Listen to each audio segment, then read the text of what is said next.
Vous avez vu les scénarios nominés pour la cérémonie? Si je dis ça à un cinéphile élitiste, il risquerait bien d'imploser car probablement que pour lui, il faut dire les scénarii et que les cérémonies nomment des films et ne les nominent pas. Contrairement à la télé-réalité que regardent les gueux. Et ce qui me dérange, ce n'est pas que ce soit vrai ou faux, mais qu'à partir du moment où tout le monde se comprend très bien comme ça, tenir à maintenir un certain type de langage, ça ne sert qu'à faire du gatekeeping, à exercer un contrôle sur les personnes qui sont légitimes à parler de cinéma et celles qui ne le sont pas. Alors ok les gars, vous avez gagné, le cinéma a déjà été gentrifié, vous pouvez baisser les armes. Ma prof de scénario elle-même levait un peu les yeux au ciel quand on lui disait scénari, et franchement ça m'a vraiment aidé à me vacciner contre ce petit roleplay de cinéphile distingué. Et notamment distingué par rapport aux autres qui n'ont pas les codes, et dont la parole est, j'imagine, instantanément discréditée.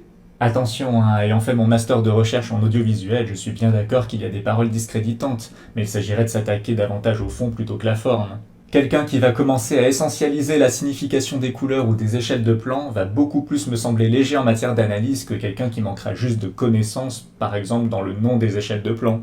Et qu'en somme, les élitistes auront beau moquer les amoureuses des cinémas du peuple, si celles et ceux-ci consomment quantité de films et se forgent un regard critique, il se faudra peu de temps pour que leur avis soit bien plus intéressant à entendre que le leur ne l'aura jamais été.